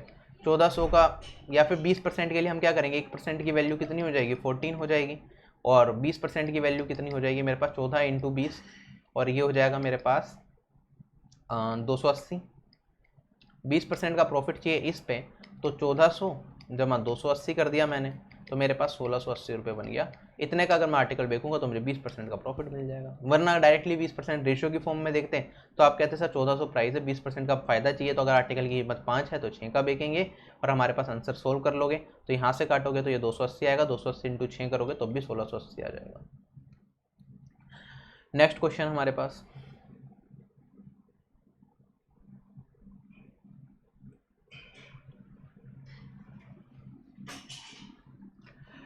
क्वेश्चन में कहता है कि एक फैन को बेचा गया 20% के डिस्काउंट पर और उसका कॉस्ट प्राइस भी दे रखा है हमें इतना। ठीक है, अगर 30% प्रॉफिट हमें अर्न करना है, उसके बाद हमें 30% का फायदा भी हुआ, हमें बताना है मार्क प्राइस फैन का क्या रहा होगा। ठीक, तो हमें मार्क प्राइस के बारे में बताना है। मैंने कहा एमआरपी मैंने मान लिया कितना एमआरपी रहा होगा उसका एमआरपी, उस पर मैंने क्या करा, उस पर मैंने 20% का डिस्काउंट दे दिया। तो 20% का डिस्काउंट को मतलब अगर आर्टिकल की कीमत 100 रुपये थी तो 80 रुपये का बेचा गया होगा, क्या ये मेरे पास सेलिंग प्राइस आ जाएगा। क्लियर। आगे कहते हैं आर्टिकल का कॉस्ट प्राइस कितना है, 960 रुपये है, और मैंने इस पर फ़ायदा कितना कमाया, 30% का। 30% का फ़ायदा का मतलब 130 रुपये का बेका होगा और आर्टिकल की कीमत 100 रुपये रही होगी, तो ये मेरे पास भी सेलिंग प्राइस आ जाएगा। दोनों सेलिंग प्राइस को इक्वल कर दो, सोल्व कर लो, यहाँ से ये कैंसिल हो जाएगा। 80 से काटूंगा तो ये मेरे पास 12 आ जाएगा, 12 से 130 को मल्टीप्लाई करूँगा तो 1560। ठीक है, 12 इंटू 13 का बहुत बार मल्टीपल करना पड़ता है। This will be my answer. एक तरीका तो ये हो गया। बाकी जब हमें इस तरह का क्वेश्चन दे रखो कि एक डिस्काउंट दिया गया, उसके बाद हमने कुछ प्रॉफिट भी अर्न कर लिया, तो मैं डायरेक्टली कहता हूँ जो मेरे पास रेशियो होता है MRP रेशियो कॉस्ट प्राइस, वो होता है मेरे पास 100 प्लस प्रॉफिट, यहाँ पे 100 माइनस डिस्काउंट। तो मेरे पास यहाँ पे प्रॉफिट कितना था, प्रॉफिट था मेरे पास यहाँ पे 30% का, तो ये हो जाता 100 प्लस 30, ये किस रेशियो, और CP का रेशियो क्या हो जाता है 100 माइनस डिस्काउंट, डिस्काउंट 20% का, तो 100 माइनस 20। अब ये मैं लिख के तो बता रहा हूँ, एग्जाम में तो हम डायरेक्टली देख सकते हैं 10 और 30 मल्टीपल हैं, तो डायरेक्टली यहाँ पे मेरे पास 13 रेशियो बचेगा, और यहाँ पे मेरे पास 8 रेशियो बचेगा, तो 80 लिख दिया वैसे आपके लिए, तो 13:8 हो जाएगा। आगे कहता है हमारे पास कॉस्ट प्राइस की वैल्यू दे रखी है, ये 960 है, हमें बताना है किसकी वैल्यू, हमें MRP की वैल्यू बतानी है। तो मैंने कहा ये 12 रेशियो है, 12 से मल्टीप्लाई करूँगा, 120 से मल्टीप्लाई करूँगा तो मेरे पास 960 आ जाएगा। 13 को अगर मैं 120 से मल्टीप्लाई कर दूंगा तो ये मेरे पास कितना आ जाएगा, ये मेरे पास 1560 आ जाएगा। एक ही बात है, ठीक। देख लो इसे एक बार, एक सेकंड इस क्वेश्चन को देखो, मैं 1 मिनट के अंदर आया बस।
करते हैं ट्राई। नेक्स्ट क्वेश्चन हमारे पास, एक स्क्वायर के अंदर एक सर्कल डाला गया, ठीक है, और उसको सर्कल का एरिया दे रखा है हमें, ये स्क्वायर रहा होगा, इसके अंदर कुछ ऐसे सर्कल डाल दिया, इलिप्सा बन गया, लेकिन सर्कल है, ये सर्कल मान के चलो।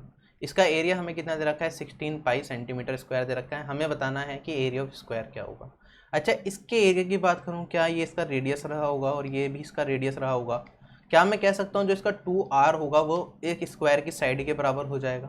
ठीक है, तो ऐसी फिगर बनती है हमारे पास। अगर इसका एरिया मुझे 16 पाई दे रखा है सर्कल का, तो ये पाई r स्क्वायर हो जाएगा और ये 16 पाई के बराबर हो जाएगा, और मैं कह सकता हूँ पाई से पाई कैंसिल और r स्क्वायर की वैल्यू 16, तो r की वैल्यू 4 हो जाएगी। रेडियस 4 आ गया तो साइड की लेंथ कितनी आ जाएगी, 2 × 4, ये ए की लेंथ मेरे पास 8 आ जाएगी। साइड अगर 8 हो गई मेरे पास एक स्क्वायर की, तो उसका एरिया क्या हो जाएगा, ए स्क्वायर मतलब 8 स्क्वायर, और ये मेरे पास 64 हो जाएगा। ऑप्शन नंबर ए करेक्ट हो जाएगा। क्लियर, बढ़ते हैं आगे।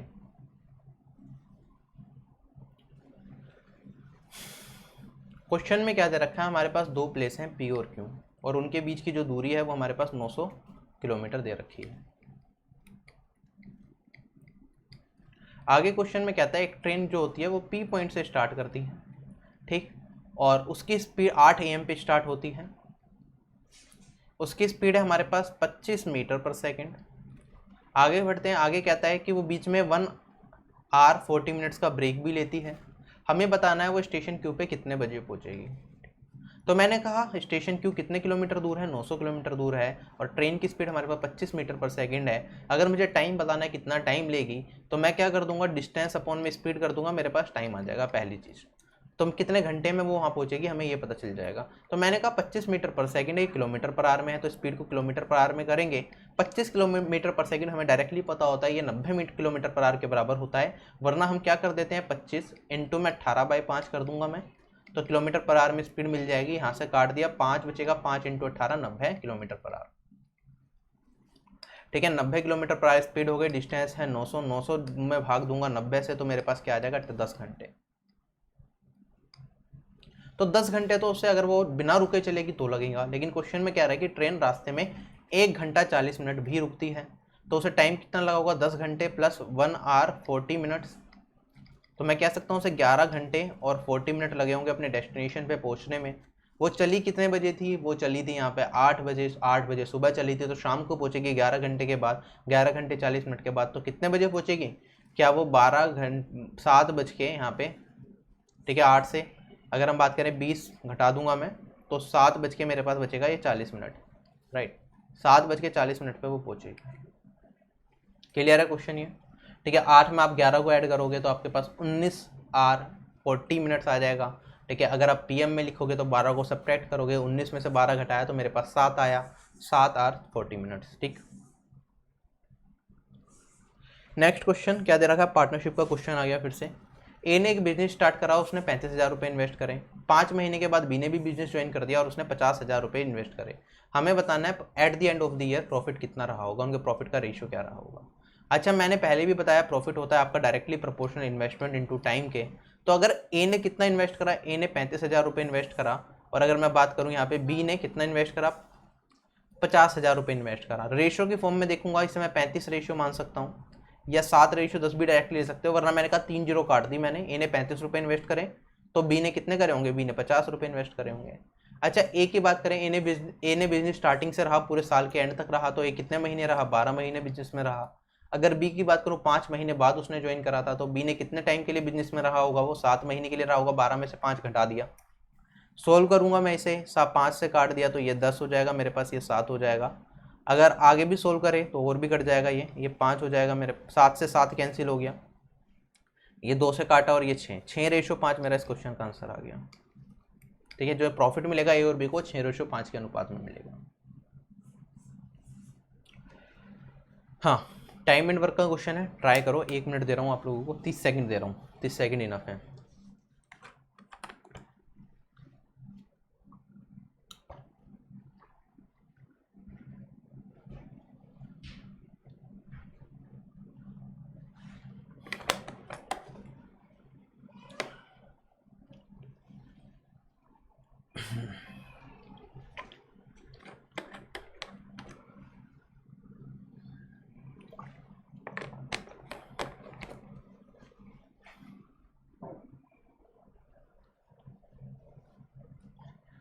क्वेश्चन में क्या दे रखा है, मेरे पास 2 टैप दे रखे हैं जे और एल, और वो एक टैंक को 12 मिनट और 14 मिनट के अंदर फिल कर सकते हैं। ठीक है, एक आउटलेट पाइप है मेरे पास के, अगर उसे भी खोल दिया जाए तो तीनों मिलके इस टैंक को 21 मिनट के अंदर फिल करते हैं। हमें बताना है जो टैप के है वो कितने टाइम के अंदर इस टैंक को खाली कर सकता है। तो टैप के की जो एफिशिएंसी है वो टैंक को खाली कर रहा है, वो नेगेटिव एफिशिएंसी रहेगी, और टैप जे और एल की बात करें इसकी एफिशिएंसी पॉजिटिव रहेगी। तो जब भी इस तरह का क्वेश्चन आता है, एक नेगेटिव एफिशिएंसी वाला आता है, तो हम फिलहाल इग्नोर करके चलेंगे। मैं क्या कहूँगा, मैंने कहा टेप जे है जो टैंक को 12 मिनट के अंदर फिल कर सकता है, टेप जो हमारे पास एल है ये टैंक को 14 मिनट के अंदर फिल कर सकता है। इन दोनों का अगर एलसीएम ले लूँगा तो मेरे पास कितना आ जाएगा, 14 × 6 84 एलसीएम आ जाएगा। अगर ये टाइम है, ये टोटल वर्क है, मेरे पास एफिशिएंसी निकाल सकता हूँ टैप जे की, और टैप जे की एफिशिएंसी मेरे पास कितनी आ जाएगी, यहाँ पे भाग दे दूंगा 84 को 12 से तो 6 आ गया, 7 आ गया सॉरी, और एल को भाग दूंगा तो क्या मेरे पास ये 6 आ जाएगा।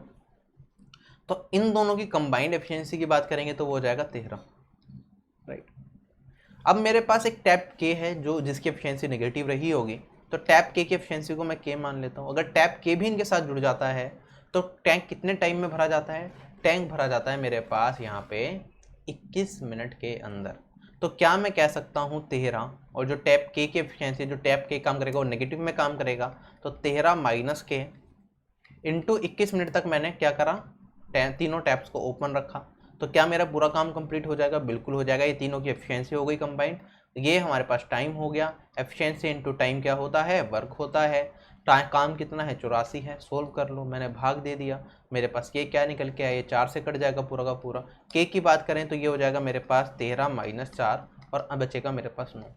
के की एफिशिएंसी मेरे पास 9 आ गई, टोटल काम है मेरे पास 84, कितने दिन में करेगा, कितने टाइम में करेगा कि 84/9, किससे भाग दे देंगे हम, 3 से भाग दे देंगे और हमारे पास वैल्यू आएगी यहाँ पे 3 और यहाँ पे वैल्यू बचेगी 3 से भाग दिया तो ये आ जाएगा 2 और 8, 28/3 मेरा इस क्वेश्चन का आंसर हो जाएगा, ऑप्शन नंबर 3 करेक्ट हो जाएगा। क्लियर। सिंप्लीफिकेशन का अगला क्वेश्चन में हमें इसकी वैल्यू बतानी है, बहुत सिंपल क्वेश्चन। यहाँ पे पावर 1/2 है, -1/2 है, यहाँ पे पावर 1/2 है। अच्छा, पावर -1/2 का मतलब होता है अगर मेरे पास a की पावर -1 है, इसका मतलब ये है 1/a।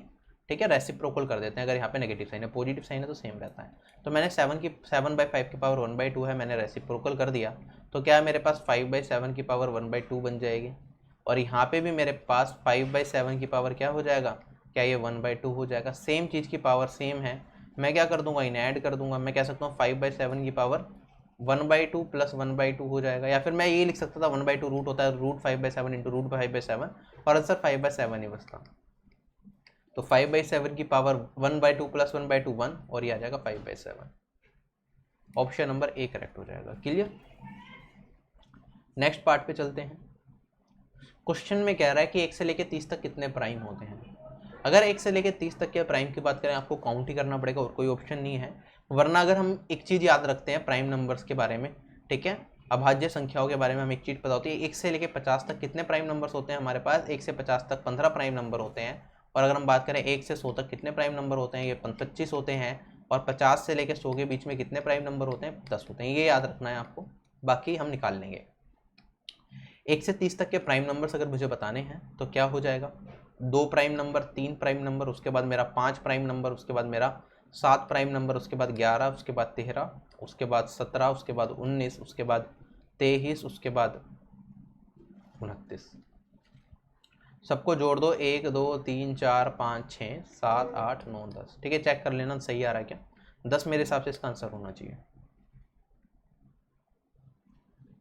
नेक्स्ट क्वेश्चन हमारे पास, if 2/3 of 4/5 of 6/5 of a number equals to 240, हमें बताना है what is the value of the number. ठीक है, कोई नंबर है, मान लिया x, उसमें हमने गुना करा 2/3 से, फिर उसमें गुना करा 4/5 से, और उसमें गुना करा 6/5 से, और जो नंबर निकल के आया वो 240 के बराबर निकल के आया। हमें बताना है x की वैल्यू क्या रही होगी। तो सोल्व कर लेंगे इसे, 6 चौक 24 हो जाएगा, 24 से पूरा कट जाएगा, ये बचेगा 10, 2 से काट दूंगा तो 5, और x की वैल्यू कितनी आ जाएगी, 5 × 5 × 5 125 × 3 375 will be my answer, option number 3 क्या हो जाएगा, करेक्ट हो जाएगा। नेक्स्ट क्वेश्चन, हमें सबसे बड़ा 3 डिजिट का वो नंबर बताना है जो 3 से 5 से और 4 से कंप्लीटली डिविजिबल है। ठीक, अगर हम बात करें 3 4 5 आपस में क्या है, प्राइम, तीनों के तीनों आपस में को प्राइम नंबर्स है, मतलब इनका HCF तीनों का 1 है, हमें दिख रहा है, कोई किसी से कट नहीं रहा, कोई भी फैक्टर दोनों का कॉमन नहीं आ रहा। तो अगर को प्राइम नंबर होते हैं तो उनका एलसीएम क्या होता है, इन तीनों का मल्टीप्लिकेशन, और मैंने कहा 3 × 4 × 5, इनका एलसीएम आ जाएगा मेरे पास 60। एलसीएम क्यों निकाला, क्योंकि अगर कोई नंबर इन तीनों नंबर से डिविजिबल है तो वो 60 का मल्टीपल होना कंपल्सरी है, वो 60 से जरूर कटेगा। ठीक है, हो ही नहीं सकता कि वो 60 से बिल्कुल ना कटे। ठीक, तो ये चीज़ हमारी क्लियर हुई। हमें लार्जेस्ट 3 डिजिट नंबर बताना है जो इससे मल्टीपल हो, तो क्या मैं ऑप्शन की हेल्प ले लूँ यहाँ पे। अच्छा, अगर मैं सबसे बड़े नंबर को देखूंगा, सबसे बड़े नंबर से आप स्टार्ट कर सकते हो, 990, 60 से भाग दूंगा 990/60, तो ये 0 से 0 कटी, क्या 99 ओड नंबर है, 6 से कटेगा, नहीं कटेगा, कट गया। उसके बाद वाला बड़ा नंबर 960 है, 960 डिवाइडेड बाय 60 करूंगा, 6 से कट गया, 96 6 से कटता है 16 टाइम, तो ये डिविजिबल है 60 से, तो ये आंसर हो गया। ठीक है, ये 910 पे जाने की जरूरत नहीं है, ना 900 पे जाने की जरूरत है, क्योंकि सबसे बड़ा बताना है, हमने ऊपर से स्टार्ट करा, सबसे बड़े नंबर से हम आगे बढ़ते हैं। वरना हम क्या कर सकते थे, 0 0 0 तो सब में कटी जाती, हम डायरेक्टली ये चेक करते 6 में से कौन कौन से नंबर डिविजिबल है, 96 मेरा आंसर आ जाता। बेसिक, अगर आपको बिल्कुल बेसिक से सीखना है, ऑप्शन की हेल्प वैसे जरूरत नहीं पड़ती, तो सबसे बड़ा नंबर 3 डिजिट का कौन सा होता है, 999। 60 से भाग देना स्टार्ट करो, मैंने भाग दिया 60 से, तो एक कम जाएगा, ये 60 होगा मेरे पास, और ये बचेगा 99। फिर 60 से भाग दूंगा तो मेरे पास आ जाएगा एक कम, और यहाँ पे हमारे पास क्या आएगा, सॉरी, ये 399 बचेगा मेरे पास, और 60 छिक जाएगा मेरे पास, और ये जाएगा मेरे पास यहाँ पे 360, बचेगा 39 रिमाइंडर बचा, इस 39 को घटा देंगे 999 में से, तो मेरे पास आ जाएगा 360, 960, 960 वो नंबर होगा जो 3 डिजिट का सबसे बड़ा नंबर होगा, जो कि 3, 5 और 4 से डिविजिबल होगा। Next question 1.44 into 0.02 plus 2.2 into में 0.01, इसकी वैल्यू हमें फाइंड आउट करनी है कि इसकी वैल्यू क्या आएगी। कैसे करेंगे, देखो जब भी इस तरह के सिंप्लीफिकेशन क्वेश्चन हो, पॉइंट में आपको कंफ्यूज कर रहा हो, कुछ नहीं करना। यहाँ पे कितने पॉइंट है, पॉइंट के बाद 2 डिजिट, पॉइंट के बाद 2 डिजिट। 10 टू दी पावर 4 से मल्टीप्लाई और डिवाइड कर सकता हूँ। क्या मैं इसे कर सकता हूँ 10 टू दी पावर -4, मैंने क्या करा, ऊपर 10 टू दी पावर -4 से डिवाइड करा, या और मैंने यहाँ पे लिख दिया इसे 144 इंटू में 2, डायरेक्टली पॉइंट हटा दिया मैंने। चलो इसे यहाँ पे ऐसे मत लिखो, मैंने कहा यहाँ पे ये 2 आ गया और यहाँ पे मेरे पास 10 टू दी पावर 4 बचेगा। ठीक, क्लियर है यहाँ तक, तो कोई दिक्कत नहीं है। 100 यहाँ पे नीचे आएगा, 100 यहाँ पे नीचे आएगा, तो मैंने 10 की पावर 4 लिख दिया। इसी तरह अगर मैं बात करूँगा, यहाँ पे ये 2.2 है, 0 हटाया तो 10 नीचे आ जाएगा, और यहाँ पे 0.01 में 0 हटाया तो मेरे पास अगेन 100 नीचे आ जाएगा, तो 10 की पावर 3। अच्छा, मुझे 10 की पावर 4 बनाना है, तो इसे भी 10 की पावर 4 बना लेता हूँ, ऊपर 10 से मल्टीप्लाई कर देता हूँ। तो 1/10 की पावर 4 है मेरे पास। यहाँ पे कितना हो जाएगा, 144 इंटू 2, 288, और यहाँ पे 220। क्या ये मेरे पास 504 बना देगा? 504 divided by 10 to the power 4, मतलब 4, 10,000 से नीचे हम डिवाइड कर रहे हैं, तो 4 डिजिट से पहले डेसिमल आएगा, तो 1, 2, 3 नहीं है डिजिट, तो 0 लगा देंगे, तो 0.0504 मेरा इस क्वेश्चन का आंसर। कहीं गलती करी क्या, सॉरी यहाँ पे 8 आएगा, ये 8 था, तो 8, 0.08, right, option number 1 correct. Next question, हमें इसकी वैल्यू बतानी है कि इस नंबर की वैल्यू क्या होगी। 25% ऑफ 40% ऑफ 3/7 ऑफ 3500 क्या होगा। तो 25% क्या होता है हमारे पास, 1/4 होता है। 40% क्या होता है, क्या हमारे पास ये 2/5 होता है, इंटू 3/7 इंटू में 35। 7, 5, 35 कट गया, 4 से काटेंगे ये 25 आ जाएगा, 25 थी या 75 दूनी 150 भड़े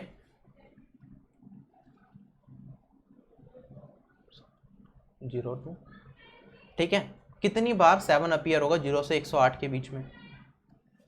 तो इस तरह के क्वेश्चंस की अगर मैं बात करूं, 0 से 108 के बीच में 7 कितनी बार अपीयर होगा। अच्छा क्वेश्चन है, इसे नोट कर लेना। तो 7 अपीयर का मतलब क्या है, 0 से मैं चलना स्टार्ट करूंगा, 1 आएगा, फिर 2 आएगा, फिर 3 आएगा, और ये कहाँ तक जाएगा, ये बढ़ता रहेगा, 108 तक आएगा। तो बीच में सबसे पहले तो मुझे 7 मिलेगा, उसके बाद जो वैल्यू है कि जहाँ पे आपको दूसरी बार 7 देखने को मिलेगा वो 17 मिलेगा, उसके बाद फिर 27, और इस तरह से सीक्वेंस चलता रहेगा। और आप कहोगे सर 97, तो ऐसा चलता रहेगा, और आपको जो यूनिट प्लेस है वहाँ पे 7 यहाँ तक मिलेगा, और इसके बाद एक वैल्यू आएगी 107, उसमें भी मिलेगा क्योंकि 108 तक जा रहा है, तो 107 में भी। तो टोटल कितनी बार आपको यहाँ पे 7 मिल रहा है। आप कहोगे सर यहाँ पे यूनिट प्लेस पे अगर मैं बात करूँ, ये मुझे 11 बार 7 मिल रहा है। ठीक, उसके बाद अगर मैं बात करूँ यहाँ पे, उसके बाद मेरे पास यहाँ पे अगर हम बात करें, एक बीच में वैल्यू जाएंगी 71, 70, 71, 72। तो 10th प्लेस में हमें 7 कितना मिलेगा, ये यहाँ पे लेके 0 से लेके 79 तक जाएगा, तो कितनी वैल्यूज हो जाएंगी, 10 ये हो जाएंगी। तो हमारे पास 11 जमा 10 ये हो जाएगा मेरे पास आंसर, 11 जमा 10 21, ये मेरा इस क्वेश्चन का आंसर हो जाएगा। वरना आपको हमेशा एक चीज़ याद रखनी है, 1 से लेके अगर हम बात करें, या फिर चलो 0 छोड़ रहा हूँ मैं फिलहाल, अगर हम बात करें 0 से लेके, चलो 0 से लेके 100 तक की बात करते हैं।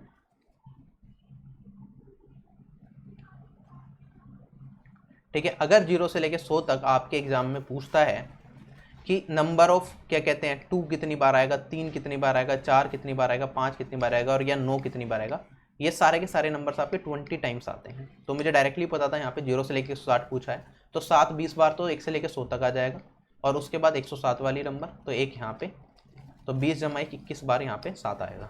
ठीक, ये डायरेक्ट तरीका होता है इस क्वेश्चन को सोल्व करने का। नेक्स्ट क्वेश्चन पे चलते हैं। हमें क्या बताना है, हमें इसकी वैल्यू बतानी है। सिंप्लीफिकेशन का क्वेश्चन है, पहले करा चुका हूँ, बिल्कुल अगेन दोबारा कर सकते हैं। मैंने कहा इसे स्प्लिट कर लेना, 5, 7 और 8, 8, 7, 15 और 5 20, प्लस 1/2 प्लस 3/4 प्लस 3/8।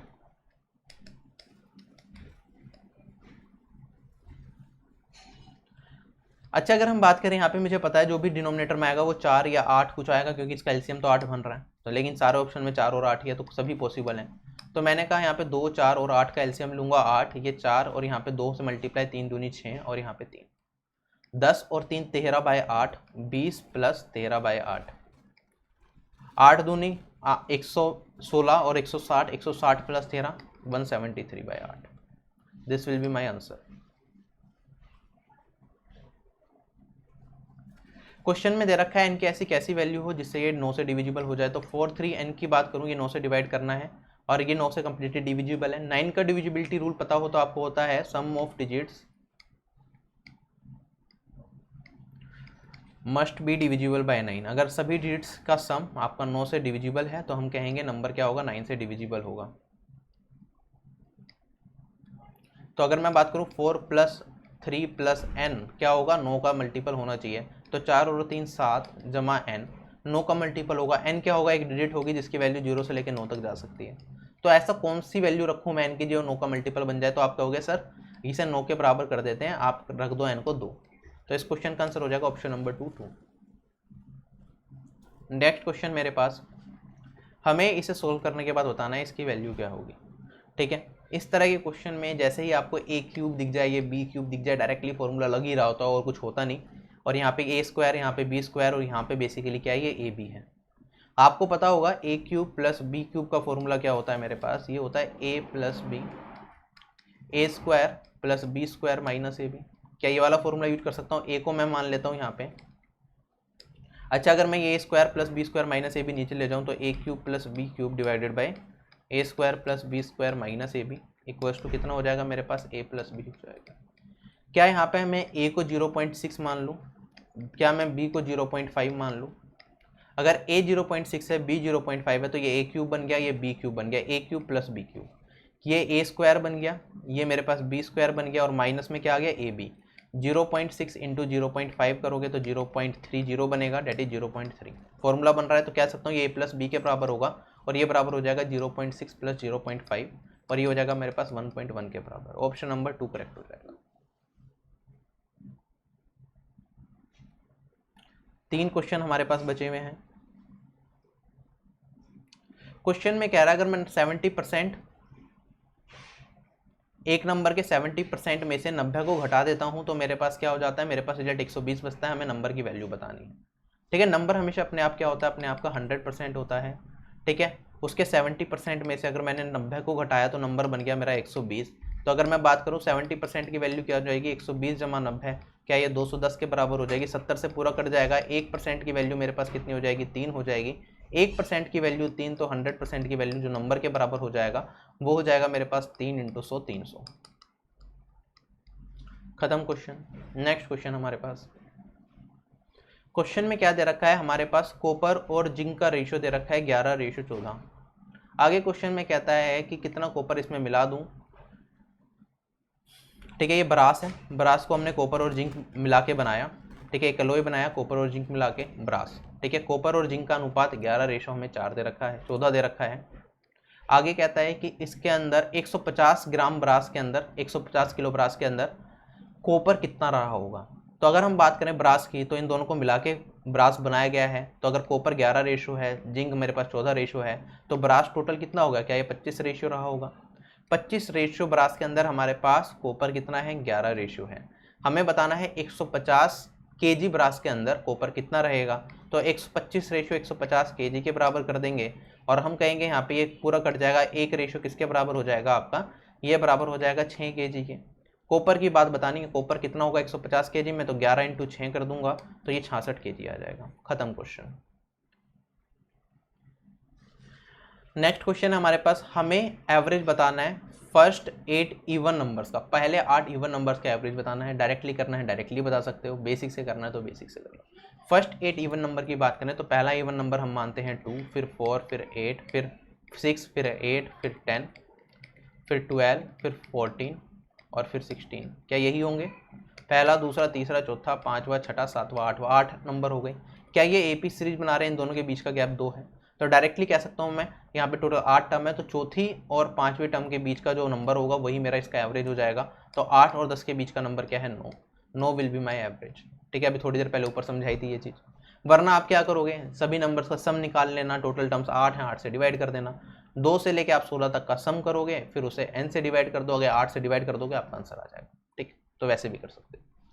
वरना जब AP सीरीज बनाता है तो हम कहते हैं मिडिल टर्म जो होती है वही हमारा एवरेज होती है, जो मीडियन अगर हम मिडिल टर्म निकाल लें तो वो हमारा एवरेज बन जाएगा। तो हमारे पास 8 और 10 दो मिडिल टर्म आ रही हैं, फोर्थ टर्म और फिफ्थ टर्म हमारे पास मिडिल टर्म है अगर 8 टर्म्स हैं, तो इनका एवरेज निकाल लिया, मेरे पास आया 9, वो मेरा आंसर हो जाएगा। आई होप आप सभी लोगों को सेशन पसंद आया होगा। मैंने बिल्कुल सारे ही के सारे क्वेश्चन जो अब तक इस एग्जाम में पूछे गए हैं 2 वीडियोज़ के अंदर सारे करा दिए। आज के सेशन में मैं थोड़ा फास्ट चला जिससे कि मैक्सिमम क्वेश्चन हम कवर कर पाएँ कम से कम टाइम के अंदर, और क्वेश्चन का लेवल ईजी था तो ज़्यादा टाइम लगाने का कोई मतलब बनता भी नहीं था।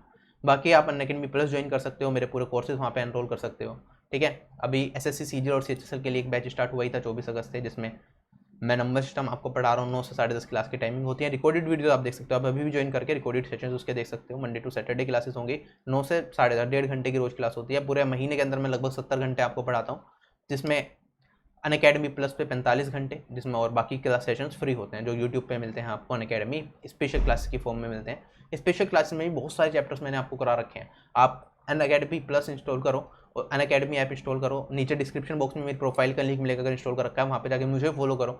स्पेशल क्लासेस में जाओ, आप देखो बहुत सारी चीज़ें मैंने पढ़ा रखी हैं, वो सेशंस देखो अगर समझ आ रहे हैं तो, ठीक है। वरना बिल्कुल बेसिक से सारी चीज़ें सीखना चाहते हो SSC CGL CHSL एग्जामिनेशन के लिए, तो अनअकैडमी प्लस ज्वाइन कर लो। अनअकैडमी एप्लीकेशन इंस्टॉल करनी है, गेट सब्सक्रिप्शन पर क्लिक करना है, ठीक। और उसके बाद आपको SSC एग्जाम सेलेक्ट करोगे, उसमें आप 12 महीने वाला या 24 महीने वाला प्लान सेलेक्ट कर लेना, जिससे कि आपको मैक्सिमम डिस्काउंट भी मिल जाए और आप एक जगह से सारी तैयारी कर पाओ, आपको बार बार भटकना ना पड़े, क्योंकि इंडिया के टॉप एजुकेटर्स अनअकैडमी ऐप पे अवेलेबल हैं। सिर्फ मैथ्स के लिए सभी सब्जेक्ट से सारे के सारे कोर्सेज आपको एक ही प्लान के अंदर मिल जाएंगे।